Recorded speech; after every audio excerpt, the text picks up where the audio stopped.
Have you ever wondered how much effort it took for scientists to get a crystal-clear view of the stars? Milky Way. Back in 1672, Sir Isaac Newton built a small telescope with a lens only 3.3 centimeters wide. Even though it was tiny by today's standards, it gave humanity its first detailed look at the solar system.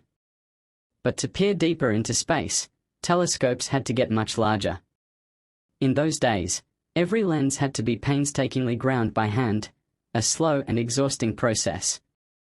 In 1839, Irish astronomer William Parsons set out to create a gigantic 1.8-meter lens.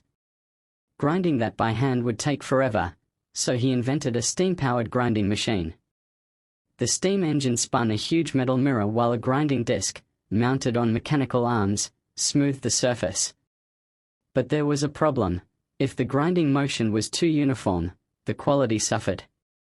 His solution? Add a second wheel to create irregular movement, mimicking the randomness of human hands. This innovation finally produced a perfectly curved concave mirror.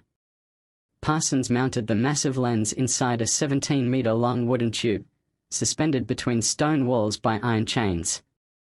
When it was unveiled in 1845, it became a sensation in the scientific world.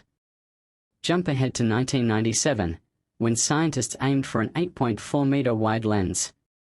Instead of grinding from a solid block, they used a rotating furnace. Inside, 21 tons of molten glass spun like a giant potter's wheel, naturally forming a precise curved surface in just 12 hours. Once cooled and shaped, the lens was coated in aluminum. In a vacuum chamber, aluminum blocks were heated until they vaporized, evenly covering the mirror's surface.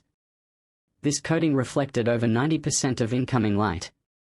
The final masterpiece took 4 years to complete, with a margin of error so tiny, just 25 nanometers, that it's almost unimaginable.